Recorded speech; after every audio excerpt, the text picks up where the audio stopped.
KBS 열린 토론.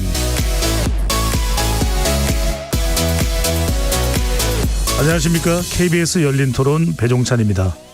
아이들 때부터 자기가 한 일에 대해서는 책임을 지는 걸 가르쳐야 된다고 생각을 해요. 그 나이에 맞는 퍼니시를 줘야 된다고 생각해요. 아직 한 14세까지는 이 판단력이라든지 이런 게 좀 부족할 수 있기 때문에 보호할 필요는 있다고 생각을 하고 있습니다. 내가 법적으로 제재가 가해지고 내 인생이 망한다라고 하면 안 해요. 그러니까 애들한테 네가 잘못 지면 네 인생 책임 이걸 알려줘야 되는데 강력범죄는 진짜 강력하게 처벌을 해야죠. 특히 아동범죄 같은 거 정말 선례가 좀 있어야 돼요. 저는 반대예요. 그거보다는 얘네들 더 교화를 시켜야지. 그래서 사회에서 얘네가 구성원으로 살아갈 수 있게 교화를 시켜야지. 10살부터는 처벌을 받는 게 맞다라고 생각이 듭니다. 요즘에 이제 스마트폰이 생기면서 어른들의 문화 접할 수 있는 통로가 많아졌다고 생각이 들어요. 그러면서 어린 나이 때라도 범죄할 수 있다라는 게 노출되어 있다는 게 저는 생각이 들거든요. 이게 부모 틀 안에만 있을 수 있는 게 아니기 때문에 사회적으로 제대로 만들어야 이런 일이 훨씬 더 안 일어날 거라고 생각이 듭니다.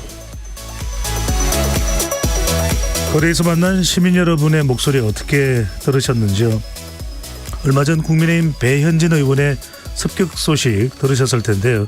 이 사건의 피의자가 10대로 알려지면서 촉법소년 논란이 재점화되고 있습니다. 이 사건 피해자가 사건 현장에서 촉법소년을 언급했다고 하는데요. 촉법소년 범죄 건수가 매년 증가하는 추세 속에서 아동, 청소년 범죄의 수위 또한 과격해지고 있다는 분석들이 나오고 있습니다. 특히 본인이 촉법소년에 해당하는지를 알고 범행을 저지르는 사례도 다수 등장하면서 촉법소년 제도의 손질을 요구하는 목소리가 높아지고 있습니다. 촉법소년 연령을 하향하고 처벌을 강화하는 것이 소년 범죄를 줄이는 실효적 대안이 될 수 있을지 촉법소년을 둘러싼 논란과 해법 4명의 전문가와 함께 자세히 살펴보도록 하겠습니다. KBS 열린 토론 지금부터 시작합니다. 치열한 토론 속에서 더 나은 세상을 찾아갑니다. 올바른 세상을 만드는 첫걸음. 평일 저녁 7시 20분 KBS 열린 토론. 오늘 토론 함께 해주실 4분의 전문가 소개합니다. 곽대경 동국대 경찰 사법학과 교수 나오셨습니다. 어서 오십시오. 네, 안녕하세요. 박옥식 한국청소년폭력연구소장 자리해 주셨습니다. 예, 반갑습니다. 이웅혁 건국대 경찰학과 교수 나오셨습니다. 네, 안녕하십니까. 반갑습니다. 법무부 소년보호위원으로 활동하고 계신 법무법인 덕수 현지연 변호사 함께해 주셨습니다. 어서 오십시오. 안녕하십니까. 네, 다들 와주셔서 감사드리고요. KBS 열린 토론 문자로 참여하실 분은 샵 9730으로 의견 남겨주실 수 있습니다. 단문은 50원, 장문은 100원의 정보 이용료가 붙고요. KBS 1라디오의 모든 프로그램은 유튜브에서도 함께 할 수 있으니까요. 여러분들 유튜브로도 들어와 주시면 좋겠습니다. 그럼 지금부터 본격적인 토론을 해보겠습니다. 최근 이제 촉법소년 관련 범죄 주목을 받습니다. 앞서 말씀드렸던 대로 배현진 의원 피습 사건 관련해서 더 조명을 받고 있는데 우선 곽 교수님, 곽대경 교수님, 우선 이 촉법소년 이 촉자가 뭡니까? 그러니까 이게 촉법소년이라는 이 촉자의 의미를 잘 몰라서 많은 분들이 헷갈리는데 일단 촉법소년이 무엇이고 어떤 연령대에 어떤 의미를 가지고 있는 겁니까? 촉법소년이라고 한다면은 우리 사회의 법에 저촉되는 행동을 하는 소년을 이야기하는 겁니다. 네. 그런데 통상적으로 이제 현행 법규 특히 이제 형법을 위반한 그런 어떤 행동을 한 소년들 중에서 연령이 10세 이상이고 14세 미만인 그런 소년들을 이야기하는데요. 우리나라의 형법에서 이제 형사 미성년자에 해당되기 때문에 이 연령의 그 청소년들 같은 경우는 형사 처분을 하기보다는 보호 처분을 하는 그런 대상이 되는 그런 아이들을 이야기를 합니다. 만 10세 이상? 만 10세 이상, 14세 미만입니다. 14세 미만. 그래서 여기 뭐 보호처분은 나중에 뭐 좀 더 설명드리겠지만 드리겠습니다만 1호부터 10호까지 보호처분이 있는데요. 형사처분 대신에 보호처분 대상이 되는 청소년들을 이야기합니다. 그러면 이제 만 10세 이상부터 만 14세까지가 촉법 소년이 되는 겁니까? 네네. 그러면 10세 미만은 어떻게 되는 겁니까? 10세 미만에 대해서는 사실 어떠한 뭐 별다른 처분을 하지 말고 실제로 어떤 뭐 범죄 사실이 있으면 사실에 대해서 이제 조사는 할 수 있지만 네. 어떤 별다른 이제 처분을 이제 받지 않고 이제 보호자라든지 부모님이나 이제 보호자 품으로 다시 돌아가는 그런 식으로 이제 주로 이제 처리가 되고 있고요. 만 10세 미만은 특정한 명칭도 없는 거네요. 그렇죠. 그런데 이제 만약에 그 14세를 갖다가 넘는 그런 경우는 우리나라에서는 14세에서 이제 19세까지는 이제 범죄 소년이라고 만 되어 19세까지. 있고요. 그리고 이제 10세 이상에서 19세 미만 중에서도 아직 범죄를 저지르지는 않았지만 범죄를 저지를 우려가 있는 소년들을 우범 소년이라고 합니다. 네, 그래서 이제 우리나라의 소년법 체계는 이렇게 세 가지로 나눠 가지고 뭐 우범 소년, 촉법 소년, 범죄 소년 이렇게 나누고 있습니다. 네. 만 10세 이상부터 14세까지가 촉법 소년 생일을 기준으로 하겠죠. 그리고 만 14세 이상 만 19세까지는 그냥 범죄 소년이고 촉법 소년이 아닙니다. 미성년자니까. 그러면 박 소장님 얼마 전에 박옥식 소장님 얼마 전에 배현진 의원 습격 피습 때 관련된 보도에 따르면 내가 촉법 소년이다 이렇게 이제 언급을 했는데 결과적으로는 만 10세 14세 이상이라서 촉법 소년에 해당이 안 됩니다. 네. 그러면 우리 지금 형사법에서 사용하는 명칭을 보면 이제 범죄 소년에는 해당이 되는 것인데 자 요즘 촉법 소년 만 10세 이상 만 14세 미만인데 범죄 양상 실제로 어떻게 나타나고 있습니까? 범죄 양상을 보면 이제 집단화 현상이 뚜렷하게 나타나고 있고요. 그다음에 강력 범죄화가 두드러지게 나타나고 있고 그리고 촉법 소년을 그 무기화하는 형태로 난 촉법 소년이기 때문에 뭐든지 뭐 그 저촉되지 않는다. 그러면서 하는 행위들을 보면 그 촉법 소년 범죄 사례들이 뭐 대여섯 차례 이상 뭐 20차례까지도 차량을 절도해서 무면허로 이제 사고를 일으키는 그런 사건들도 있었고요. 금은방에서 4천만 원 상당의 기금속 절도한 경우도 있고 또 여중생 집단 폭행한 사건 또 조롱하면서 집단적으로 폭행하고 폭력을 가하고 또 어르신들까지도 폭행하는 그러한 현상들이 많이 나타나고 있습니다. 그래서 이러한 그 사항들이 이 촉법 소년들이 뭐 강력 범죄를 일으키면서도 촉법 소년을 무기로 해서 나는 촉법 소년이기 때문에 처벌 안 받는다. 이런 차원에서 이제 다양한 형태, 뭐 강도, 강간, 폭력, 방화, 절도 모든 유형의 범죄들을 저지르고 있는 것이 촉법 소년의 네. 그런 사건들입니다. 처벌을 안 받는다기보다는 보호 처분을 받는 것인 거죠. 그렇죠. 소장님. 네. 자 그런 상황이고. 네. 보호 처분도 안 받을 수도 있거든요. 아 그럴 수도 있다. 네, 그 오늘 그 자리가 사실상 그 배현진 그 의원 그 공격한 이 용의자가 지금 뭐 15세 중학생에 그 해당되기 때문에 이런 자리가 마련해진 것 같은데요. 그래서 저는 그 부분에서 조금 더 언급할 부분이 지금 그 배현진 의원 공격한 이 중학생이 자신이 지금 촉법 소년이다 이렇게 언급한 것을 보게 되면 이른바 그것이 이 불이익이 무엇인가를 이제 알 수 있다라고 하는 반증이 되지 않겠느냐. 그 시시변별제 능력이 있다라고 하는 뭐 이런 점이 아닌가 그런 생각이 들고요. 그 다음에 또 어쨌든 정치를 이상하게 하잖아요. 이렇게 언급했다고 배현진 의원 측 쪽에서 얘기하고 있는 거 보면 네. 그 무엇인가 자신이 응징을 해야 되겠다라고 하는 이러한 이 정서적 심리도 분명히 있다. 그리고 지금 제가 여기 방송을 들어오기 전에 이렇게 그 뉴스를 확인했더니 이 그 중학생이 작년 5월 달에는 그 유아인에게 배우 있지 않습니까? 네. 여기 뭐 커피도 던지고 또 그 12월 달에는 경복궁 낙서 그 테러범에게 지갑도 던졌는데 이번에는 그와 같은 수법과 이 강도가 상당히 그 진화 발전을 해서 이 소위 말해서 이제 18번이나 돌로 공격 행위를 했다.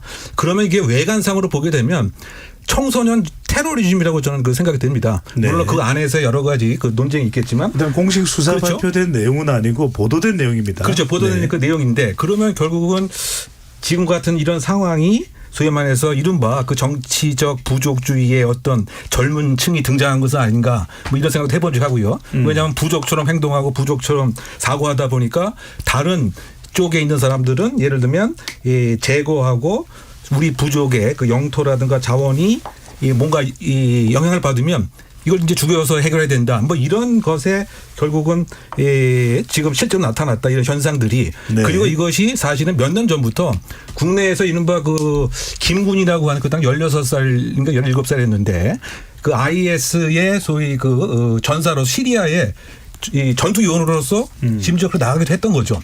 그러다 본다면 저는 이제 이번 그 사안에 이와 같은 이제 급진화 경향, 극단 폭력 이것이 과연 어떠한 요인에 의해서 생긴 것인지 이른바 그 정치 양극화가 청소년들에게도 이렇게 심각하게 지금 영향을 끼치는구나 이런 점이 함께 네. 좀 관심을 가져야 되지 않을까 생각됩니다. 알겠습니다. 우리가 이제 오늘 초점을 맞추는 것은 만 10세 미만은 워낙 어리다. 또 실제 이제 흉악 범죄가 그렇게 뭐 두드러지게 나타나는 것도 아닐 것이다. 또 만 14세 이상은 범죄 소년으로 형사 처벌을 받으니까 뭐 일반 성인과 크게 다르지 않을 수도 있다. 이런 차원에서 우리가 촉법 소년에 이제 좁혀서 이제 우리가 집중을 하고 있는 것인데 방금 전에 이웅혁 교수가 말씀하신 이 유아인 또는 이 경복궁 낙서 이 부분의 의혹 제기에 대해서는 경찰이 사실관계를 확인하고 있고요. 의혹 단계라는 걸 다시 한 번 더 강조를 해서 말씀드립니다. 현 변호사께 현지현 변호사께 이거 여쭤봐야 되겠네요. 실제 그렇다면은 우리 박옥식 소장께서 말씀하셨던 대로 상당히 배현진 의원의 피습 내용을 보면은 일반 촉법 소년이 아닌 연령대 20대나 30대나 연령대에서도 저지러졌다고 하더라도 정말 흉악한 범죄로 인식이 되는데 실제 이 소년이 촉법 소년은 아닙니다만 촉법 소년이었다면 가령 어떤 처벌을 받게 되는 겁니까? 네, 촉법소년이었다는 거를 가정해서 지금 네네. 보시기 때문에 제가 소년 형사 사건으로 진행되는 경우에 대해서는 배제하고 말씀을 드리겠습니다. 예. 소년 보호 사건일 경우에 이 사건이 사실은 그냥 아무 일 없이 넘어갈 수는 없는 좀 중대한 사건으로 보여지고 크게 나누었을 때 우리 국민들이 생각할 때 이 아이가 과연 시설에 갈 것이냐 아니면은 가정으로 바로 보호자에게로 바로 돌아갈 것이냐 이것이 좀 주된 관심사이실 것 같습니다. 그런데 그 여부는 피의자에 관한 재반 상황에 따라 달라지기 때문에 지금 단계에서 뭐 제가 말씀드릴 수 있는 부분은 아니고요. 다만 어떤 처분이 내려지더라도 최소한 이 아이에 대해서는 보호 관찰 정도는 부과될 가능성이 높다라고 생각이 됩니다. 촉법 소년이었다면 많은 사람들이 놀라고 했지만 결국 형사처벌은 안 받는다는 말씀이신 거죠? 네, 그렇습니다. 네. 자, 그렇다면 우리가 만 10세 이상 14세 미만의 촉법 소년에 집중하는 이유가 곽 교수님. 네. 왜 이렇게 촉법 소년에서 지금 우리가 오늘 뭐 연령도 이야기를 해야 되고 네. 또 처벌 수준에 대해서도 이야기를 해야 되고 실제로 그러면은 보호 처분의 교정이 잘 되는지도 핵심적으로 논의하는 이 내용들이 핵심인데 이렇게 촉법 소년에 대해서 사회적으로 관심을 갖고 이야기를 할 수밖에 없는 이유 얼마나 이 촉법 소년 연령대에서 범죄 행위가 심각해진 겁니까? 그 정도. 지금 뭐 최근 5년 동안 뭐 경찰에서 이제 발표한 그런 통계가 있긴 있는데요. 보면 2018년에 촉법 소년들이 이제 7,364명 뭐 이렇게 하다가 2022년이 되면서 그 숫자가 이제 16,435명으로 이제 늘었다. 이런 통계가 이제 있습니다. 그런 거 보면 지난 뭐 5년 동안 꾸준히 이제 늘어왔구나. 뭐 이런 거는 이제 볼 수가 있고요. 근데 지금 현재 사실 우리가 이제 촉법 소년에 대한 정확한 공식 통계는 사실 우리가 집계를 하고 있지 않습니다. 현재 우리가 이제 알 수 있는 것은 이제 법원에서 이제 가지고 있는 그런 이제 통계들인데. 정확하게 공식 통계를 알 수가 없는 거군요. 예, 촉법 왜냐하면 우리나라는 촉법 소년이 아니라 실제로 이제 범죄를 저지른 범죄 소년. 경우에 이제 형사처분을 받기 때문에 그때부터 이제 형사 사법 시스템에 이제 집계가 되는 거죠. 그래서 이제 조금 전에 말씀드린 건 이제 경찰에서 이제 자체적으로 이제 집계한 그런 통계고요. 그럼에도 불구하고 촉법 소년이 꾸준하게 이제 늘어나고 있는 뭐 이런 경향은 보여준다라는 거고, 그리고 이 이제 강력 범죄를 갖다가 이제 저지르는 그런 아이들이 이제 많이 늘고 있긴 하지만 실제로 촉법 소년 중에서 실제로 이런 심각한 강력 범죄 형법에 의해서 심각한 처벌을 받을 수 있는 그런 뭐 비율 자체는 그렇게 높지는 않다는 거죠. 그럼에도 이제 불구하고 왜 우리가 이제 촉법 소년을 갖다 이제 걱정을 하냐 하면 피해자 입장에서 본다면 내가 촉법 소년에 의해서 뭐 공격을 받았건 아니면 뭐 성인 범죄자에 의해서 이제 뭐 공격을 받건 피해자가 느끼는 고통이나 아픔은 같은 거 다를 게 없다. 결국 이제 우리 사회에 끼친 뭐 해악은 비슷한 거 아니냐 뭐 이런 그 이야기도 할 수 있고요. 그리고 이제 이 촉법 소년들에 대해서 제대로 된 어떤 선도라든지 교화라든지 교육을 갖다가 하지 않았을 경우에는 걱정스러운 것이 이 아이들 같은 경우에 나중에 상습적인 성인 범죄자로 전이할 가능성이 상당히 높은 그런 아이들이기 때문에 이 촉법 소년이 발생했을 때 이 아이의 어떤 상황, 예를 들어 가지고 뭐 불우한 가정 환경 때문에 문제인지 아니면 나쁜 친구들과 어울림 때문인지 아니면 학교에서 적응하지 못한 때문인지 아니면 사회 환경 때문인지 이런 것들을 파악을 해 가지고 그 개별적인 원인에 맞는 맞춤형의 대응을 해서 이 아이들의 어떤 생각과 행동에 변화를 일으키지 않으면 정말 앞으로 우리 사회에 굉장히 큰 위험이 닥칠 수 있다라는 그런 생각에서 좀 적극적으로 관심을 가져야 한다. 이렇게 그 문제 생각합니다. 때문에 우리가 오늘 토론하는데 현 변호사께 기회 드리기 전에 잠깐만 이 교수님께서 보시기에 그러니까 수적으로 더 늘어났다. 일단은 지금 우리가 어떤 방식으로든 집계할 수 있는 어떤 통계의 근거를 보면 그리고 더 흉악해졌다. 그렇게 된 가장 큰 이유가 뭡니까? 우리 사회가 더 흉악해지고 범죄에 더 많이 어린아이들이 폭력성에 노출되는 이런 게 원인입니까? 왜 이렇게 된 겁니까? 그 원인 자체는 이제 그 범죄 지능 자체가 상당히 그 정교화되고 또 잔인해지고 계획성에 있는 그러한 이제 그 영향 요소들이 상당히 많이 있는 반면 이것을 정화시켜주는 가정 기능과 학교 기능 자체는 제대로 작동이 않았기 때문에 그 바꿔 얘기하면 지금 무엇이 옳고 그름에 대한 규범 자체도 제대로 못 받고 이른바 학교에서의 그 인권 조례라고 하는 이제 뭐 그런 것이 인권적인 측면도 있지만 또 반대적인 측면은 자신의 소위 말해서 그 악행에 대해서는 불이익을 받는 이런 경험도 그 못했고 또 가정은 또 쪼개지다 보니까 많은 시간을 이제 뭐 PC방에서 그 보내고 또 그걸 국가와 정부가 마련하는 소위 그 청소년 정책은 상당히 그 단발적이고 뭐 그런 것들이 가장 그 이제 그 원인이 되었던 것 같고요. 그리고 공식 통계는 사실상 그 존재를 합니다. 그러니까 법원 행정처에서 이 가정법원에 촉법소년이 의뢰된 건수가 이제 있기 때문에 그게 존재하고요. 경찰에서도 그 옛날에는 그 수기로 작업을 했었는데 그 최근에서는 킥스로 그 촉법소년의 그 행태를 이렇게 집중하고 있죠. 그래서 그 양쪽으로는 이 폐륜 범죄 같은 경우는 소위 그 존속 상해, 존속 폭행 뭐 이것은 과거에는 거의 없다가 뭐 최근에 들어서는 거의 100건까지 뭐 증가한 그런 통계도 있고요. 마약도 마찬가지고요. 3건에서 그 지금은 15건, 성범죄는 300여 건에서 지금 뭐 600건까지 이렇게 증가를 했는데 어쨌든 이런 양적인 증가 못지않게 지금 잠깐 말씀하신 것처럼 중요한 것은 질적인 그 변화가 상당히 그 지능화되고 또 그다음에 그 흉포화됐다. 지능화라고 하는 얘기는 나이만 그냥 뭐 13세, 14세, 15세인 것 같지 실제로는 성인 못지않게 자기 친구하고 합의도 보고 또 그 친구의 그 부모하고 또 합의도 보고 이것은 소위 말해서 나이만 그냥 14세 같이 그러니까 우리가 지금 논의하는 대상을 이것을 전제해야 됩니다. 즉 호기심 때문에 뭐 예쁜 연필 하나 훔치고 호기심 때문에 그 장난감 하나 훔치는 이런 그 소년을 얘기하는 것이 아니고 나이만 어렸지 이른바 그 소년 살인범 제가 조금 전에 얘기했던 소년 테러범 소년 포주 이런 것을 대상으로 해서 형량이 강화가 필요하고 제도가 필요하다. 변화가. 뭐 이렇게 지금 우리가 전제해야 되겠죠. 그러니까 촉법소년의 위험성 이야기하고 있는데 현 변호사께서는 하시고 싶은 말씀하시면서 제일 궁금한 건 이거예요. 말 그대로 촉법소년인 줄 알고 난 그래도 형사처벌을 안 받아. 그러니까 나는 내가 범죄 저지르고 싶으면 그냥 마구잡이로 저지를 거야. 이렇게 생각하는 것이 다반사인 건지 그냥 그 비율이 극히 미미한데 설명을 할 때 강조해서 그 부분을 콕 집어서 이야기를 하고 있는 것인지. 네. 네, 제가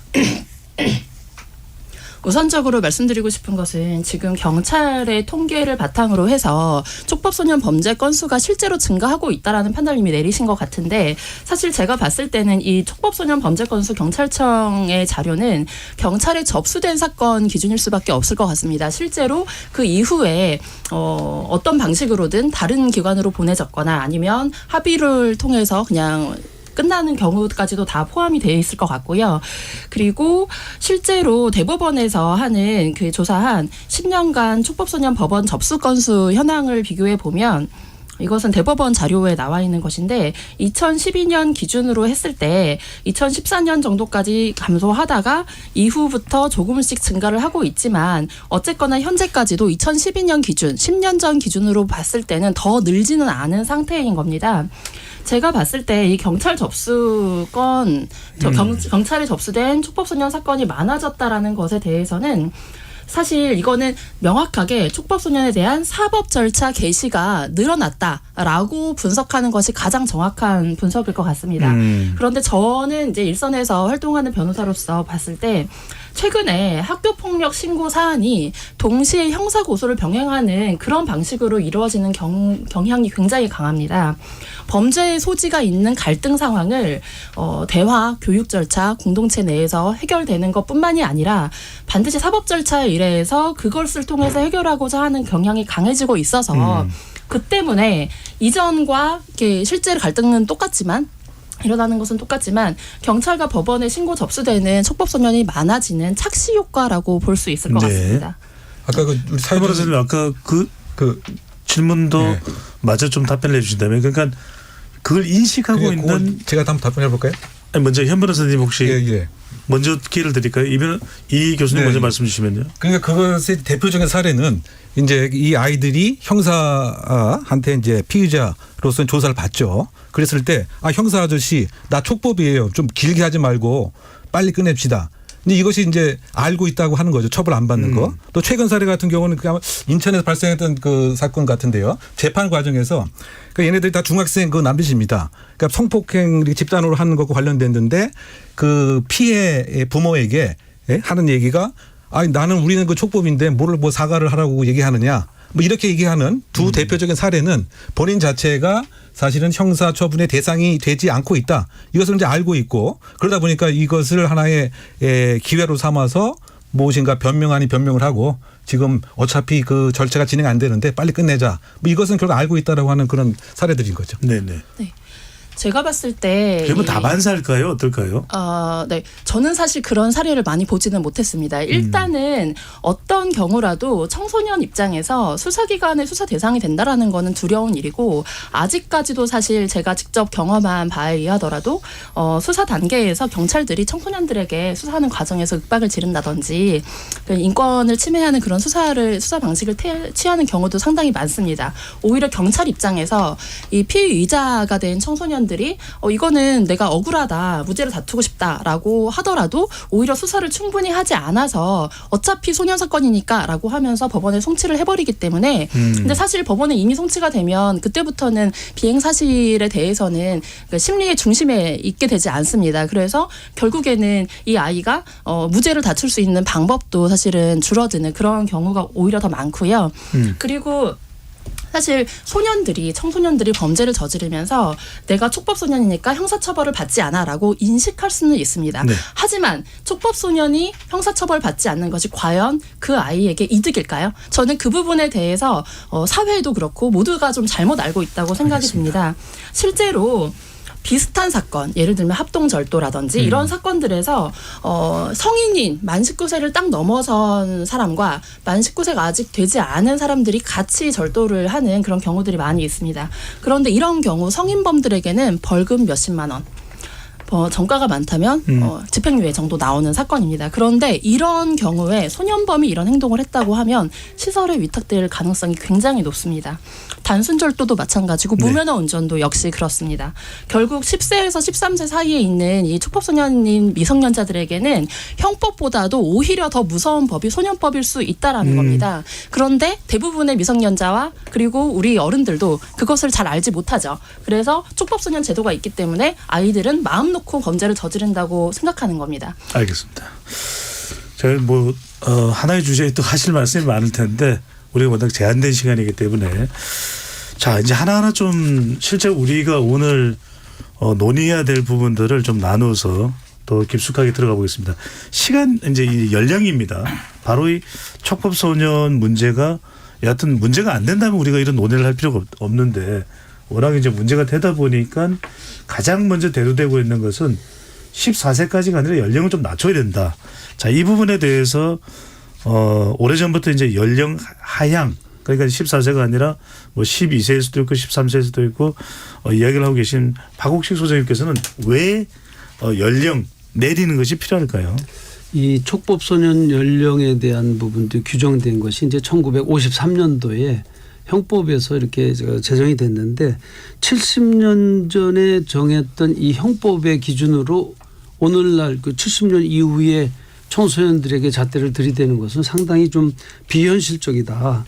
그리고 청소년들에게 대해서는 모두 다 어른들이 선도해야 된다, 교화해야 된다는 게 가장 초점이 맞춰져 있는데 그동안에도 이게 청소년 그 보호라는 그 미명하에서 이 온정주의에 빠져 있다 보니까 가해자들에 대한 인권과 보호는 강조가 되는데 피해자들에 대한 보호나 인권이나 이런 부분에서는 도외시하는 경향이 많이 나타났어요. 그래서 그 가해자들은 발벗고 자지만 피해자들의 인생 전체가 망가지는 그런 현상이 있는데 이런 부분들에서 이제 이 촉법소년 연령이 우리 그 국민적 불안을 야기하고 있고 많은 분들이 이 촉법소년 연령 하향 조정해야 된다. 소년법도 없애라. 청소년 보호법도 없애라. 이런 주장을 하고 있는 근간에는 바로 그런 거죠. 피해자들을 도외시하고 그러니까 가해자들을 보호하고자 하는 이런 조치는 참 잘못된 것이다. 그리고 오히려 지금 아까도 논의가 됐습니다마는 촉법소년들이 과연 좋을까요? 촉법소년을 이용하는 조폭들도 있고 촉법소년을 껴서 선배들이 집단으로 해서 범죄 행위를 하는 경우도 많이 있기 때문에 이러한 사회적 문제를 야기시키지 않도록 하기 위해서는 이런 제도적 장치가 있어야 된다. 네. 그래서 선진국 사례들도 많이 있는 것이고 그렇기 때문에 이 촉법소년 연령은 하향돼야 된다. 교수님 그렇다면 이게 만 10세 이상부터 만 14세까지 이게 4살 구간인데 어느 정도 연령대로 조정을 해야 된다는 이야기가 대두되는 겁니까? 지금 이제 법무부에서는 그 13세로 조정해야 된다 이렇게 했고 한 살 내리는 거죠. 그렇죠. 그래서 해외 사례들 보면 12세도 있고 10세도 있고 7세도 있고 막 그렇습니다. 그래서 우리나라의 현실에 맞춰서 이렇게 봤을 때 이 촉법소년 연령 하향 조정에 과연 어떤 효과가 있겠느냐 했을 때 저는 학교폭력 예방 및 대책에 관한 법률이 강력하게 이렇게 그 규정을 하고 조치를 한 결과로 사실 학교폭력이 2011년도 전후에서는 12% 13% 이렇게 정도 됐었는데 예. 강력한 법을 적용하면서 1%대로 줄어들었습니다. 이런 효과를 봤을 때는 예방 차원에서의 네. 효과가 있다. 그런 점과 또 상징적 실질적 효과와 이런 부분들을 감안해서라도 한 살이라도 내리는 게 어떻겠냐. 곽태인 교수님 그런데 문제는 이겁니다. 일단 우리 국내 기관인 국가인권위원회에서도 네. 하향의 반대 표명을 하고 있고 또 국제사회에서도 국제인권 기준이 소년의 사회복귀 해방에 각 국가 간의 사정은 다를 수 있다 하더라도 이런 요구를 또 우리가 도외시할 수는 없는 상황인데 이건 또 어떻게 받아들여야 될까요? 일단 유엔에서 이야기하는 것은 이제 아동 권리 협약이 있습니다. 여기 이제 37조에 보면은 아동의 경우에는 이제 체포나 구금 같은 그런 형법으로부터 이 아이들을 좀 보호를 해야 된다. 그런 내용이 있고요. 그래서 이제 가능하면 12세 이상으로 이제 기준을 가지고 있는 그 나라는 그 연령 기준을 갖다가 유지를 하고 지켜줬으면 좋겠다. 그런 권고를 갖다가 이제 한 바가 이제 있습니다. 그런데 이제 우리나라에서 이제 14세를 정한 그런 것들 보면 적어도 이제 14세 미만의 아이들 같은 경우는 물론 최근에 굉장히 뭐 발육 상태나 뭐 영양 상태가 좋고 해가지고 덩치는 크지만은 과연 이 아이들이 자기의 어떤 행동에 대해서 합리적이고 이성적인 선택과 판단을 할 수 있느냐 여기에 대해서 이제 그 의문이 있고요. 정신적인 통제 능력이 미숙하면 네. 존재한다. 그리고 이제 자기 행동의 결과에 대해서 이제 미래의 어떤 결과들을 갖다 예측하고 하는 그런 것들은 아직 그래도 충분하지 못하다. 뭐 이런 그 이야기를 갖다가 이제 그 할 수가 있고요. 그리고 이 뭐 외국 같은 경우에 뭐 영국이나 호주 같은 경우는 뭐 10세 뭐 이렇게 두기도 하고 캐나다 12세 뭐 프랑스 13세 이런 나라들이 분명히 있습니다. 그런데 이제 우리나라가 이 그 처음에 이제 형법 만들고 할 때 어디를 주로 많이 이제 참고를 했냐면은 뭐 독일이나 프랑스가 대륙법계를 우리가 이제 개수를 하지 않았습니까? 네. 근데 이제 독일 같은 경우도 여전히 이제 14세를 유지하고 있고 우리가 사실 참고 많이 했던 일본 같은 경우는 그 16세이던 연령을 갖다가 14세로 이제 2000년대 초반에 이제 낮춰죠. 일본이요. 네. 그런데 그 두 살의 연령을 갖다가 낮췄음에도 불구하고 사실 이 소년 범죄의 발생 현황에는 별다른 큰 차이가 이제 없었다. 분명히 이야기하신 대로 연령을 하하면 그 굉장히 뭐 범죄가 아이들이 걱정을 하고 억제가 돼가지고 낮을 것 같은데 실제로 이제 그렇지는 않다. 뭐 그런 걸 갖다가 이제 우리가 이제 보면서 과연 연령을 낮추는 게 왜 낮추려고 하느냐. 그 청소년들의 뭐 범죄 예방이나 재범을 낮추려고 하는 네. 그런 것 같으면 이게 주소가 다른 거 아니냐. 원인에 대한 정확한 진단과 대책 마련이 잘못된 거 아니냐. 이런 이야기를 하는 겁니다. 이용익 교수님 어떻게 보십니까? 네. 지금 박옥식 소장님은 이런저런 이유를 보더라도 낮추는 것이 필요하다. 왜냐하면 지금 문제가 있기 때문에. 그런데 정책도 곽대경 교수께서는 일본의 경우에 낮췄는데도 별반 효과가 있지는 않더라. 그런데 우리가 이렇게 계속해서 촉법소년 이야기를 하는 건 어떻게든 변화를 좀 뭔가 좋게 더 나아지도록 도모하기 위한 것인데 연령대의 변화가 특별한 의미를 그렇다면 가지게 되는 겁니까? 그렇죠. 우리가 아까 그래서 이제 통계를 찾아봤더니 그 촉법 소년의 여러 가지 이 유형별 증가하는 이런 모습들을 확인하지 않았습니까? 네. 그것은 결국 또 뭐를 반증하는 거냐? 우리가 지금까지 했던 이른바 소년법에서 추구하는 이념형주의, 교육형주의가 효과가 오히려 없다라고 하는 이제 반증이 되는 거죠. 그리고 그 연령과 관련된 그 기준은 그 나라와 사회마다 기준이 좀 다르죠. 뭐 평균적으로 뭐 14세이긴 합니다만 미국 같은 경우는 어떤 주에서는 심지어 그 6살이 이제 기준이 되는 이제 그런 주도 있습니다. 이제 그런 측면에서 봤을 때 각 나라의 그 상황에 맞추어서 일단 이제 판단을 해야 되는데 최근에 우리의 그 입장에서 보게 되면 어쨌든 14세 그 상태에서 처벌받지 않음을 또 알고 있고 또 지금 통계적으로 그 봐도 그 13세에서 그 폭증을 하고 있고 그래서 저는 심지어 하한선도 좀 낮춰야 되지 않는가 이렇게 생각됩니다. 지금 그 법무부나 정부에서 뭐 준비하는 것은 13세인데 10세는 변동이 없는 거죠. 근데 아까 우리가 얘기한 것처럼 그 9세는 그러면 아무런 법적인 제재의 망속에도 들어가 있지 않죠. 그런데 최근 요 몇 달 사이에 벽돌로 아파트 옥상에서 던져서 그야말로 사람이 사망하고 또 심각한 충격도 받았습니다. 그런데 그러는 아이들에 대해서는 자신의 어떤 실수든 의도든 이 일정한 악행에 대해서 불이익이 있다고 하는 뭐 이런 신호를 전혀 주지 않고 있음은 본인들 자체에도 결코 도움이 되지 않는다. 뭐 이런 생각이 드는 것이고요. 또 한 측면에서 보게 된다면 이 나이를 이용해서 여러 가지 소년법 찬스를 쓰고 있다. 저는 그런 좀 평가를 합니다. 특히 피해자 입장에서는 가해자가 나이가 많든 적든 그것이 무슨 이제 의미가 있겠느냐. 그러면 피해자라고 하는 보호의 정의 관점에서 보게 되면 본인은 이렇게 다치고 나의 아이들은 이렇게 지금 제대로 생활을 못하는데 소년법 특혜의 혜택 때문에 이런 나이가 어리다라고 하는 그 사실만으로 구속도 안 되고 또 이 피해자 입장에서는 통지도 안 받고 그러니까 아까 잠깐 이제 언급을 하셨습니다만 이번에 그 배현진 의원을 공격한 그 청소년이 이번에 어떤 형태의 소년법의 특례를 볼 것이냐 저는 이것에 또 주목을 해야 된다고 생각합니다. 만약에 이 사람이 이 중학생이 성인이었으면 바로 구속이 됐겠죠. 그런데 소년법의 특례상 이른바 부득이한 경우가 아니면 구속이 안 된다라고 하는 알겠습니다. 이런 뭐 특혜도 받았고요. 그러면 이런 그 형평성의 관념에 과연 이제 맞는 것인지, 그리고 심지어 지금 뭐 형사 처분을 받을 가능성이 있는지 안 있는지 모르겠습니다. 그런데 그렇다라고 하더라도 2번 또 아마 감형이 될 가능성도 있고요. 정말 심신미약으로 하면 한 번 감형이 되고 소년법의 특혜 때문에 또 감형이 됩니다.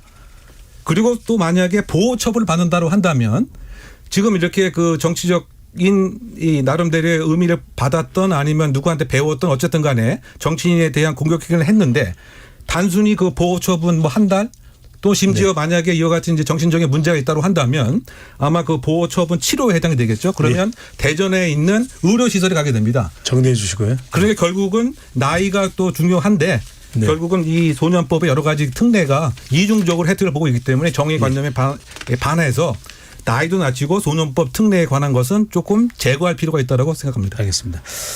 일단 뭐 이웅혁 교수께서 굉장히 상세하게 구체적인 사례를 말씀드린 이게 뭐 모든 사람들이 다 그렇다. 촉법소년에 해당되는 가해자가 있다면 그건 아니니까 여러분들이 청취자분들께서도 잘 좀 구분해서 들으시면 자 그러면 뭐 나이를 낮추고 다 이제 형사법 처벌을 받게 하는 것이 능사냐 그렇게 해서 정말 이게 다 해소가 되면 문제 해결이 되면 그걸 택하지 않을 이유가 없을 텐데 국회 입법조사처에서도 이제 비슷한 의견을 냈는데 처벌 강화만이 문제 해결의 답은 아니다.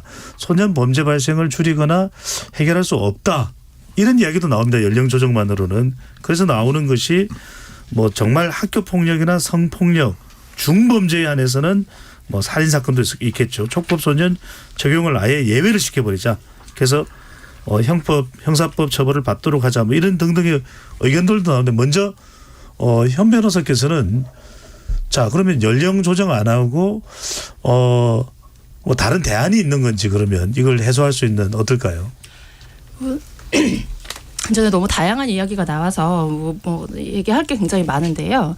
일단은 그러니까 이 교수님께서 말씀하셨던 우리 소년법이 교육형주의가 기능을 하지 않고 있다라고 말씀하셨는데 저는 만약에 그게 기능을 제대로 하지 못했다면 교육형주의가 잘못됐기 때문이 아니라 실제로 우리 소년법이 운영되는 과정에서 예산과 인력의 지원이 부족해서 한 번도 제대로 그 교육형이 이루어지지 못했기 때문이다라고 말씀을 드리고 싶습니다. 예를 들어서 지금 이 얘기가 나오기 시작한 게 과연 13세와 14세는 무슨 차이가 있는가?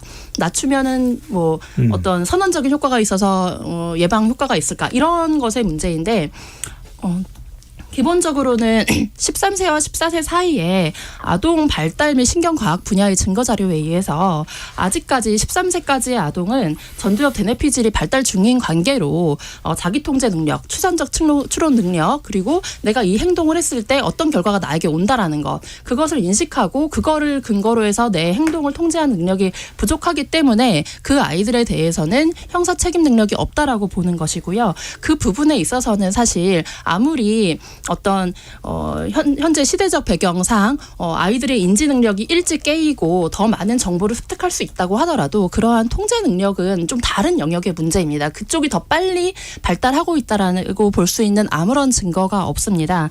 그래서 이 부분에 대해서는 섣불리 연령을 인하해서 이 아이들을 더 넓게 폭넓게 처벌의 대상으로 만들어야 된다라고 동의할 수가 없는데요. 구체적으로 예를 들어보겠습니다. 그러면 그 벽돌을 떨어뜨려서 누군가가 상해를 입는 그런 안타까운 사례가 만약에 10살 아이가 아니라 2살 아이에 의해서 일어났다라고 한다면 그런 일이 일어났기 때문에 2살 아이도 우리의 생명과 신체에 중대한 위협을 끼칠 수 있는 위험한 존재이기 때문에 형사처벌을 해야 된다라고 말씀하실 건가요? 그렇지는 않으실 것 같습니다. 네.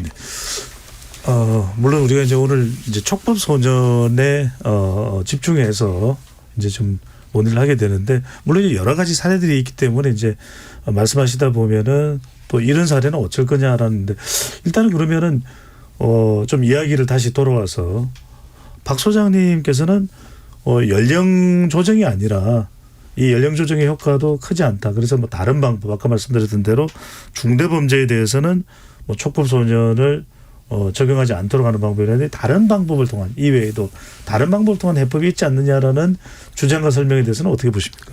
물론 그런 그 제도적 장치나 그런 새로운 방법들을 적용하는 것도 굉장히 필요하고 또 이 선도 교화의 어떤 그런 어떤 교육과 과정 뭐 그리고 또 법교육이라든지 뭐 이런 것들을 통해서도 예방할 수는 있는 게 있죠. 근데 앞서 그 현 변호사께서 말씀하셨던 대로 이론과 실제는 상당히 다른 부분들이 있어요. 그래서 팩트를 놓고 봤을 때 우리 국민들이 느끼는 그 불안감, 지금 일련의 사건들, 촉법소년들이 일으킨 다양한 범죄 사건들이 많은 국민들에게 불안감을 조성하고 있다는 거예요.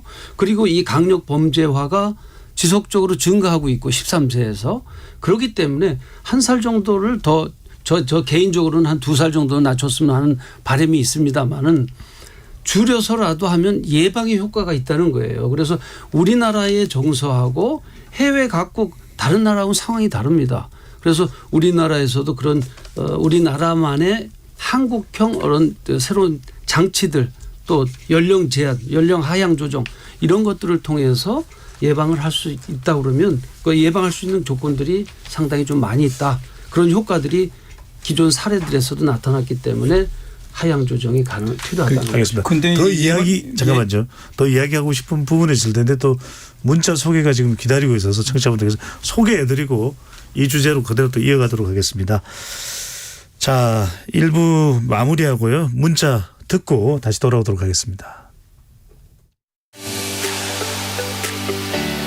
네, 지금까지 청취자 여러분이 보내주신 문자들 소개합니다. 이지원님, 대부분의 아이들은 솔직히 법이 필요 없습니다. 하지만 일부 강력범죄를 저지르는 청소년들을 보면 형법의 필요성을 느끼게 합니다. 촉법소년 연령을 낮추는데 찬성합니다. 6192님, 촉법소년에게 형사처벌이 불가능하다면 자식을 잘못 교육한 부모에게 책임을 묻는 방법은 어떨까요? 아이가 범죄를 저지르는 정도라면 이를 보호하고 있는 부모의 책임도 크다고 봅니다 해주셨고요. 7865님, 중학생이 되면 어린이가 아닌 청소년입니다. 청소년들의 범죄 수위를 보십시오. 성인들 못지않은 것이 사실입니다. 13세부터는 성인과 똑같은 법 적용이 필요합니다. 7606님, 대한민국은 법으로 움직이는 법치국가입니다. 교육 교과목에 법률 과목을 필수로 만들어서 초등, 중등학교에서부터 법적 감수성을 높이는 교육이 근본적으로 필요합니다. 3739님, 촉법소년들은 자신들의 범죄를 반성하는 게 아니라 오히려 영웅담으로 생각하고 훈장처럼 또래들에게 자랑하고 다닙니다. 강력한 처벌을 해서 무서움을 알게 해주어야 합니다. 김진희님, 미디어의 발달로 청소년 범죄 유형도 다양해지고 연령도 어려지고 있습니다. 촉법소년 연령도 낮아져야 하지만 재범 방지를 위한 철저한 선도와 예방교육도 병행돼야 합니다 라고 보내주셨네요. 네, KBS 열린토론, 이 시간은 영상으로도 생중계하고 있습니다. 유튜브에 들어가셔서 KBS 1라디오 또는 KBS 열린토론을 검색하시면 지금 바로 토론하는 모습 보실 수 있습니다. 방송을 듣고 계신 여러분이 시민논객입니다. 계속해서 청취자 여러분들의 날카로운 시선과 의견 보내주세요. 지금까지 문자캐스터 정휘진이었습니다.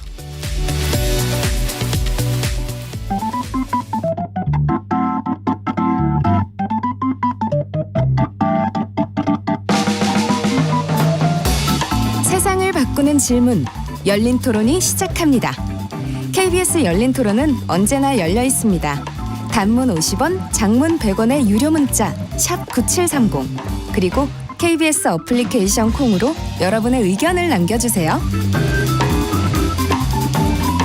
KBS 열린 토론, 최근 논란이 재점화되고 있는 촉법소년 제도에 대해 살펴보고 있습니다. 오늘 출연자분들은요, 박옥식 한국청소년폭력연구소 소장님, 이웅혁 건국대 경찰학과 교수님, 법무법인 덕수 현지연 변호사님, 또 곽대경 동국대 경찰사법대학 교수님 네 분과 함께하고 있습니다. 1부에서는 소년 범죄의 최근 양상, 또 촉법소년 제도를 둘러싼 논란의 원인, 문제점들 짚어봤는데 1부에 이어서 이야기를 조금 더 하고 우리가 방안에 대해서 짧게라도 좀 정리를 하는 시간을 가져야 될 것으로 봅니다. 곽 교수님, 일단 이 문자, 우리 시민논객분들의 문자를 보면은 일단 범죄의 우려라는 거 뭐 한 컷만 듣고 두 컷만 들어도 막 경악하게 되고 깍 하고 놀라게 되고 대비책을 강구해야 된다. 왜 연령 빨리 하향 안 하냐 이런 심리가 작동하기 쉬운데 일각에서 이런 얘기도 합니다. 아니 범죄를 촉법소년 연령 낮추더라도 범죄 안 저지르면 되는 거 아니냐. 이런 인식과 또 시각에 대해서는 어떻게 보십니까? 네, 그 뭐 여러 이제 여론 조사를 보면 많은 분들이 과반수 이상의 분들이 촉법소년 연령을 갖다 하향하는 게 이제 필요하겠다. 그런 어떤 우려 그런 이야기를 하는 게 그만큼 우리 사회의 그 예. 안전에 대한 걱정이 많다. 뭐 특정 조사가 아니라 대체로 예. 그동안 나왔던 예. 조사들을 막내서 그런 걸 갖다 이제 추세만 보여주는데요. 말씀드리자면요. 그런데 이제 사실 이제 연령을 하향했을 때 이제 범죄 예방 효과가 어느 정도 있을까? 이거에 대해서는 객관적이고 과학적인 연구가 충분하지 못하다. 그걸 갖다 봐야 되고요. 그래서 많은 분들은 그냥 연령만 낮추면 그게 범죄 예방되는 거 아니냐라고 생각을 하는데 범죄가 발생하는 원인은 그 개인적인 원인, 그 사람의 어떤 성격이라든지 가정 환경도 있을 수 있고 또는 뭐 친구나 이제 이웃 관계라든지 자기가 처해져 있는 여러 가지 그 환경 이것들이 다 영향을 준다는 말이죠. 그래서 범죄가 예방된다 그러면은 우리가 실제로 발생하는 범죄 건수도 줄여야 되는 것도 있고 실제로 사람들이 느끼는 주민들이 느끼는 두려움 수준을 낮추는 이런 것까지도 다 이제 예방 효과에서 이제 철저하게 숫자로 과학적으로 객관적으로 따져봐야 되는데요. 지금 이 연령에 관련된 이게 이제 소년법이 만들어지면서 이제 본격적으로 이제 됐다 하는데 사실 이런 소년법을 만든 근본적인 이유가 그 바탕에는 국친 사상이 있는 겁니다. 뭐냐 하면은 국가가 바로 이제 부모라는 사상이죠. 만약에 그 아이를 한 명 제대로 이제 키우려면 온 마을이 나서야 된다는 그런 이야기도 있지만 이걸 갖다 만약에 생물학적인 부모가 이 아이를 제대로 돌봐주지 못하는 그런 경우에는 국가가 나섰던 내지는 우리 사회가 그 부모 역할을 대신 해줘야 된다. 그래서 이제 소년법이 만들어졌고 이 소년법의 가장 취지가 그 소년들에 대한 보호와 선도 이걸 갖다 우선시한다. 그렇기 때문에 일반 형법을 적용하는 것보다 특별법으로 이걸 적용하는 게 필요하다라고 했거든요. 그런데 이제 문제는 이것이 실제로 적용돼 가지고 현실에서 보면 1호부터 10호까지 처분이 있지만 이 여러 가지 시설도 그렇고 이 법률적인 근거를 갖고 있지만 시설들에 대한 정부에서의 지원이라든지 뭐 여러 가지 시설 확충 이런 게 굉장히 이제 부족하고 네. 거기에 있는 여러 가지 교육이나 선도 프로그램들이 굉장히 촘촘하게 효율적으로 짜여져 가지고 이 아이들을 갖다가 변화시키는 그런 것들이 준비가 돼 있어야죠.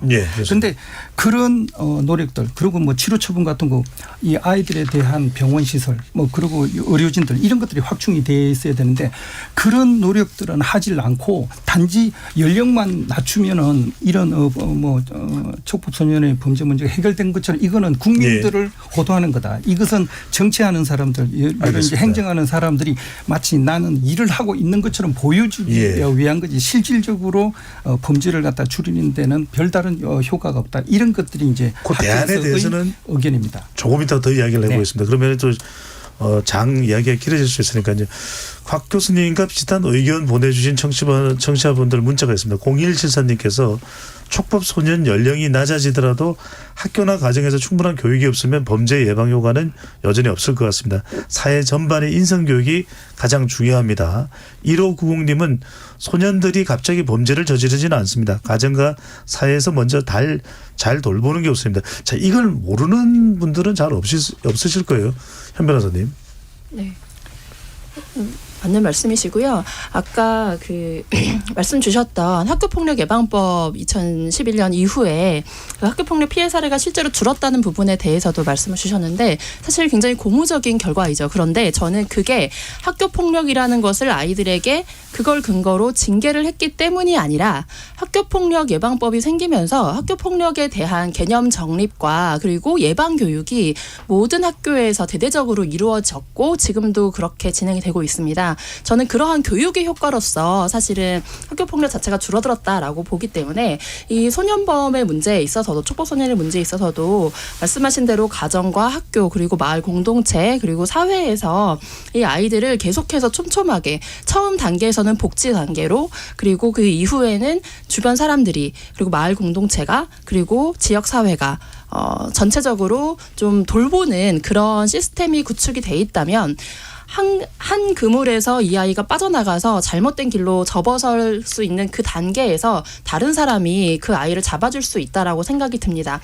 기본적으로 지금 우리 초등학교, 중고등학교에서 상담 교사를 채용을 하거나 아니면 117 상담센터를 통해서 상담을 받을 수 있는 기회들이 열려 있는데요. 실제로 이용률이 높지는 않습니다. 그런데 더 많은 아이들은 숨어서 고통받고 있거든요. 그래서 이 아이들이 사회나 자기와의 어떤 갈등과 접촉이 있을 때 두 가지 방향으로 이것을 표출을 하는데 한 가지 방향은 이런 범죄 행위, 촉법 행위일 것이고 제가 더 심각하게 보는 덜 심각하게 보지 않는 하나의 경우는 자해입니다.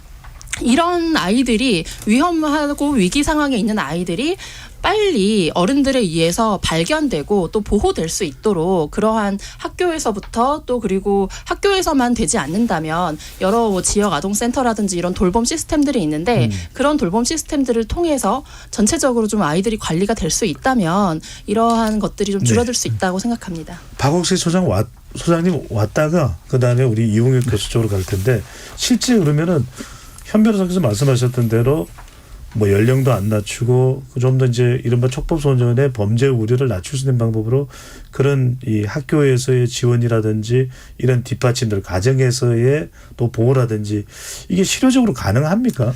가능할 수는 있겠는데 지금 현 변호사님이 놓친 부분이 있는 부분이 뭐냐면 교육과 지도와 여러 가지 방법을 쓴 시스템 체계를 정립하는 것이 법적 강화에서 나온 거거든요.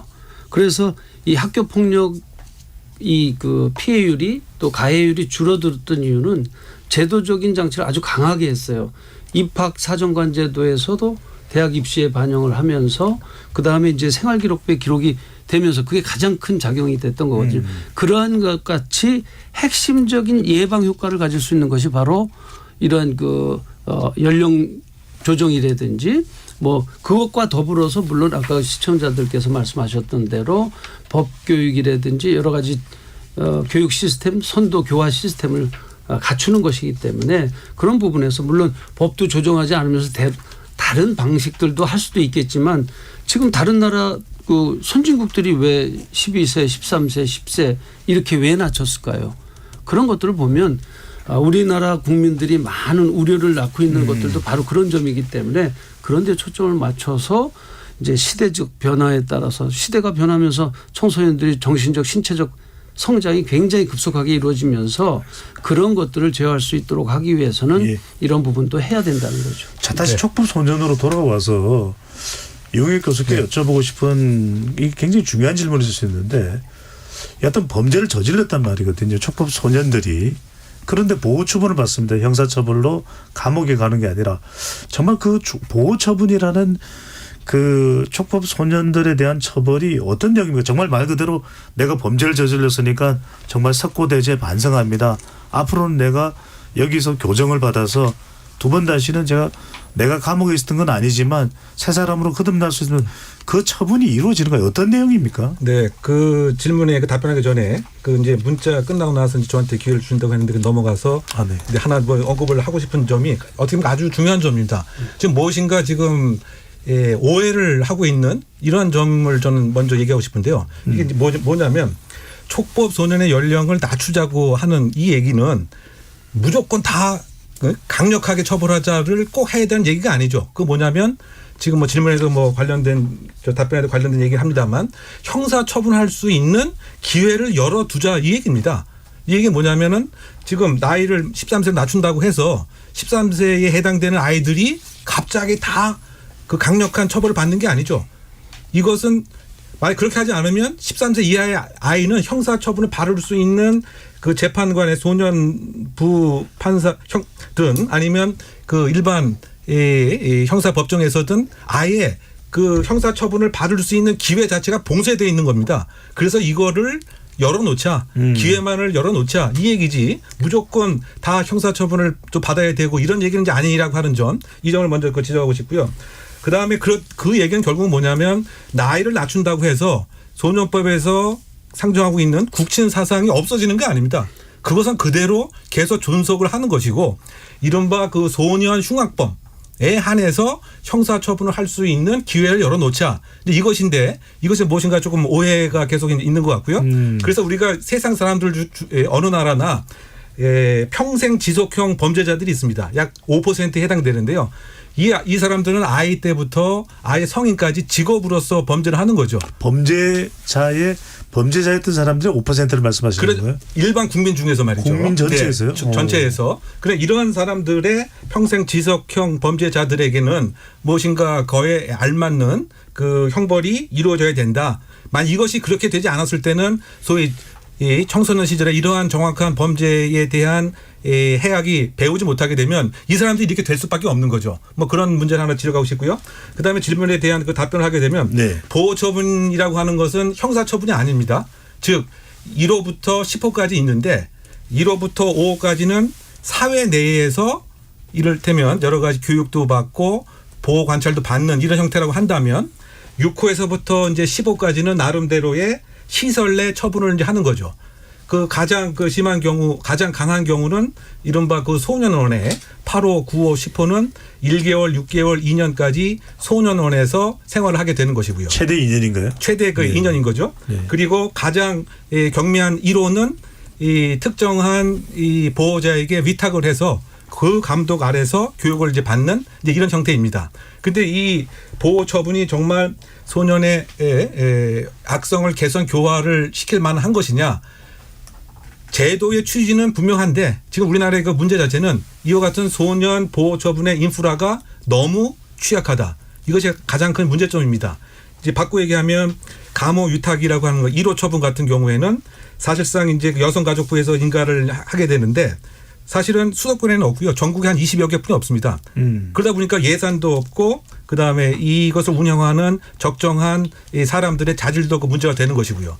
보호관찰관 같은 경우는 이른바 24대 150 법칙이라고 해서 우리나라 보호관찰관 한 명이 이 150건을 갖고 있습니다. 그래서 선진국에서는 24건 정도를 갖고 있는 거죠. 그러니까 이것이 형식적으로만 그 이루어지고 있는 형태인 것이고요.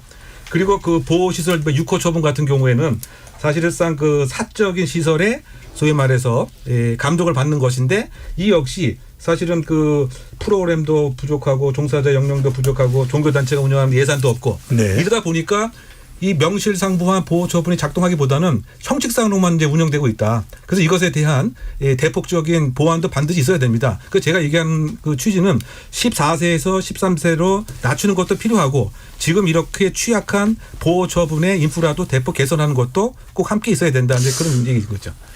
조금 전에 그 뭐 통계는 조금 뭐 오해의 소지가 있어가지고 이야기했는데 그 뭐 생애 지속 범죄자가 5%를 이야기하는 우리나라의 경우는 그렇게 적용하면 너무 과장됩니다. 우리나라 같은 경우 우리나라는 조사가 없었죠. 그런데 이제 그 중국에서도 6%가 있었고, 그런데 미국에서도 우리나라 같은 경우는 우리나라에서 실시된 너무 우리나라로 적용하면 너무 이제 그 놀랄 수 있는 게 왜냐하면 5천만 인구 중에 뭐 5%면 뭐 250만이나 그렇게 생기지 그건 아니고. 아니 그러니까 그 미국에서도 그거 의문이 됐었는데 이 학자가 중국에 가서 똑같이 실험을 해봤어요. 그랬더니 5% 6%가 변하지 않는 숫자다. 이렇게 정리를 하시죠. 그렇죠. 뭐 참고하는 뭐 그렇죠. 학자의 연구 의견도 있다 정도로. 중국에서도 마찬가지였죠. 필라델피아라는 도시의 그 이제 동년배 집단 같은 연도에 태어난 그 사람들은 이제 생애 조사를 해가지고 나온 숫자고요. 지금 쭉 이야기하는 건 중요한 것은 이 뭐 청소년들 같은 경우는 그 뭐 여러 가지 이제 판단 능력이 이런 것도 조금 어른들에 비해서는 조금 뭐 미성숙한 그런 측면들 뭐 합리적인 선택을 하기 조금 부족한 그런 측면도 있지만 또 한편 우리가 정말 우리 사회에서 관심을 가지고 이 아이에 대해서 선도와 보호 그리고 교육에 대한 노력을 하면 이 아이들의 행동이 변할 가능성도 어른들보다는 훨씬 많다는 걸 생각을 해야 됩니다. 그래서 이 아이들은 무조건 엄하게 처벌하고 뭐 혼을 내는 그것이 아니라 이 아이가 그 범죄를 저지르게 된 그 이유가 뭔지, 그 가정의 문제였는지 아니면 이 아이의 잘못된 성격인지 뭐 친구 관계인지 이런 거에 맞춰가지고 그런 개별형 맞춤형의 대응을 해줌으로써 이 아이들이 자기의 잘못을 한번 되돌아보고 뉘우치고 그리고 변화할 수 있는 그 가능성이 여전히 어른들보다는 훨씬 더 많기 때문에 그래서 이 아이들에게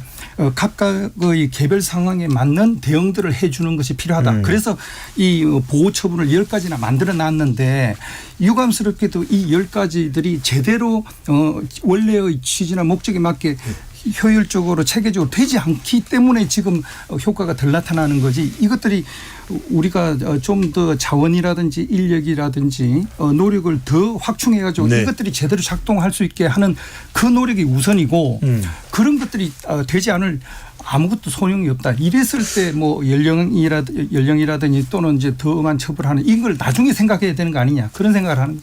현 변호사께 그래서 여쭤보고 싶은 게 조금만 더 투입되면 더 좋아질 수 있는데 좀 문제가 해결될 수 있는데 이런 이야기를 곽대경 교수께서 하시는데 아까 보호처분 관련된 그런 조치도 그렇고 왜 좀 그런 부분들이 인프라든 개선이 못 되는 이유가 뭘까요? 당연한 얘기로 예산 배치가 그곳에 되지 않기 때문이다. 왜냐하면 정치 영역의 문제일 수 있는데요. 예산 배분이라는 것은 원래 그러니까. 근데 이런 어떤 문제가 생겼을 때 그것을 두고 아이들을 실제로 환경을 개선하고 아이들에 대한 교육 내용을 내실화하고 이런 것들은 사실 눈에 당장 보이는 것은 아닌데 비용과 인력은 굉장히 많이 들고 장기적인 프로젝트가 됩니다. 그런데 이 부분에 대해서 그냥 촉법소년에 대한 처벌을 조금 더 강화하겠다라고 하게 되면은 당장 이제 사람들의 마음에 약간 어느 정도의 안심, 속 시원함 이런 거를 줄 수 있기 때문에 거의 항상 이런 류의 범죄가 문제가 되면 그 아이를 우리가 어떻게 제대로 키우지 못해냈는가에 대한 그런 환경과 사회에 대한 반성 그리고 피해자를 어떻게 보호할 것인가에 대한 그런 검토보다는 계속해서 이 아이를 처벌해야 된다. 법정으로 내보내야 된다라는 이야기만 하는 겁니다.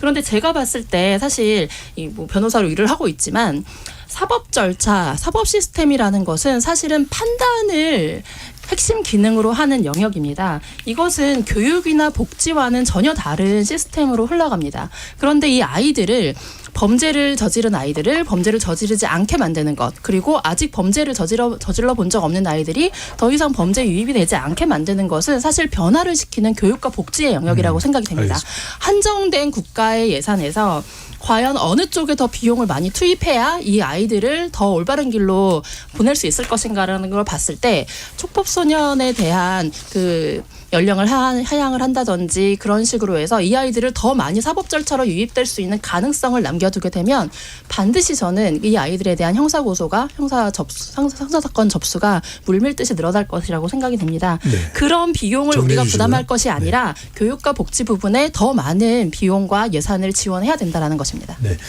박옥식 소장께 이야기 여쭤보겠습니다. 6192님께서 촉법소년이 나이가 어려서 처벌을 못 받게 된다면 나이 제한이 풀린 이후라도 처벌을 유예해서 추후 범죄를 예방해야 합니다라는 얘기 주시는데 연령은 조정하지 말고 그건 중대 범죄에 대해서만 아까 이웅혁 교수가 이야기를 한 대로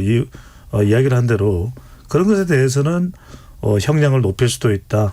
이 처벌 수위를 조절할 수도 있다.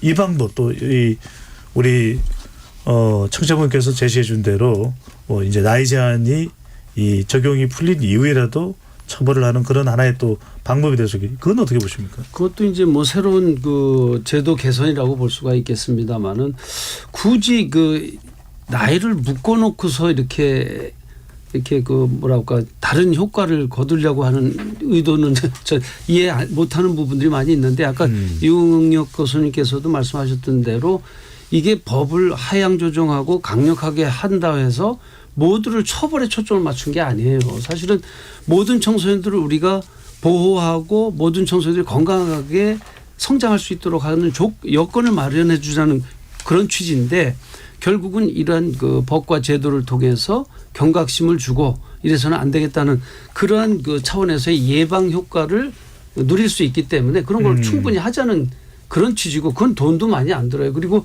사회적 인프라에 대한 부분들도 지금 청소년 센터 같은 시설들이 전국에 한 800여 개가 있습니다. 네. 이런 시설들도 잘 연계할 수 있도록 그런 그 방안들을 모색한다면 지금 현 변호사님 얘기하신 대로 교육과 복지도 충분히 할 수 있어요. 네. 다만 제도적인 장치와 이런 그 틀을 만들어 놓고 그거에 의해서 보호하고 선도하고 전문가들 양성해서 이런 그 활동들을 할 수 있도록 하는 여건을 조성하는 것. 이렇게 같이 병행이 돼야 된다는 그게 것입니다. 효과가 없다는 분석도 있지만 그럼에도 불구하고 박 소장님 보시기에는 연령 제한의 어떤 의미는 분명히 효과는 있을 것이다. 그렇습니다. 네. 자, 이제 마무리를 해야 되는데 정말 시간이 없습니다. 30초밖에 없는데 이웅엽 교수부터 정말 이 촉법 소년의 이 문제 그동안 상당히 우리 사회 논란이었습니다. 해결을 위해서 뭐가 가장 우선이 돼야 될지 딱 30초만요. 30분 큰일 나고요. 네. 네. 그러니까 이 청소년 그 대책은 국가의 그 중요한 정책 그 어젠다가 사실 돼야 됩니다. 근데 아까 우리 배 소장님 잠깐 간접적 언급을 하셨는데 정치권이나 그 국회에서 관심을 안 갖죠. 왜냐? 시간이 오래 걸리고 여러 기관이 함께 참여를 그 해야 되는 한계가 그 있다 보니까 어떤 좀 지금 뭐 저 선거철이니까 표가 바로 되지 않고 뭐 이런 이유 때문이 아닌가 그 생각이 되는데 그래서 사실 그 한 나라의 미래는 그 청소년이 얼마나 그 건강하느냐 얼마나 건전한 정서를 갖고 있느냐 뭐 이것이기 때문에 그 요약을 하게 되면은 결국은 이제 그 국가가 정부기관이 다기관이 그 협력해서 접근하는 그 다협력 기관으로 중요한 정책 어젠다의 우선순위로 가야 된다. 이것이 시작이다. 이렇게 생각됩니다. 네. 현 변호사님. 일단은 미성년자들이 촉법소년이기 때문에 자기는 괜찮다라고 생각하는 부분에 대해서 사실 뭐 미성년자들 본인도 아마 모를 수도 있는데요. 왜냐하면 안다고 해도 그게 뭐 다 마음에 들어오진 않겠죠. 6개월이나 그 이상 오랜 시간 동안에 가정과 사회로부터 단절당해서 친구도 만날 수 없고 SNS, 인터넷도 못하는 그리고 수백 명의 청소년들과 같은 시간에 일어나서 하루에 1시간도 채 운동을 하지 못하고 같은 시간에 자야 하는 강제적인 생활을 한다는 것을 안다면 보호 처분이 이렇게 좀 가벼운 처분이라거나 그것을 이유로 내가 범죄를 할 수 있다라고는 생각하지 않을 것입니다. 실제로 미성년자들은 내가 처벌을 받긴 하겠지만 짧게 가볍게 받는다라고 해서 범죄를 하지는 않는 것으로 알고 있습니다. 박 교수님. 네, 결국 뭐 우리 사회에서 이 청소년들을 위해서 얼마나 이제 시간과 노력, 예산을 갖다 투자할 거냐, 뭐 이거에 관한 선택 아니냐, 뭐 이렇게 이제 생각을 하고요. 연령을 하향해 가지고 또 다시 그 밑에 연령의 청소년들이 범죄를 저지르면 또다시 뭐 연령을 갖다 낮추는 그런 식의 임시 처방적인 땜질식의 그런 어떤 대응으로는 어렵다. 정말 이 보호 처분 이것들이 제대로 운영될 수 있도록 적극적인 예산과 인력의 지원이 있어야 된다. 그런 이야기 하고 싶습니다. 박 선생님 죄송합니다만 25초만 드려야 될 것 같습니다. 예, 알겠습니다. 소년 범죄를 예방하고 교화를 하기 위해서는 무조건적인 온정주의만으로는 부족하다. 그래서 법과 제도적 장치를 보완해서 범죄 청소년은 물론이고 피해자들까지도 인권 보호하고 평안한 안전한 사회가 될 수 있도록 하는 것이 필요하겠습니다. 감사합니다. KBS 열린 토론 이것으로 모두 마무리하겠습니다. 오늘 함께해 주신 네 분 감사드립니다. 고맙습니다. 감사합니다. 고맙습니다. 자, 최근 아파트 화재가 잇따르고 있습니다. 화재 시 우선 집에 있는 사람에게 알리고 재빨리 잘 대피하셔야겠습니다. 오늘 토론 과정에서 촉법 소년과 관련한 여러 사례를 설명하다 보니 다소 극단적인 상황이 예시로 제시되기도 했습니다. 다른 뜻이 있는 건 아니고요. 청취자 여러분들의 양해를 부탁드립니다. 오늘 열린 토론 촉법 소년과 관련한 우리 사회의 여러 쟁점에 대해서 오늘로 모든 답이 나올 수는 없습니다. 오늘을 통해서 또 더 나은 대안이 제시되는 기회가 되면 좋겠습니다. 지금까지 KBS 열린 토론 배종찬이었습니다.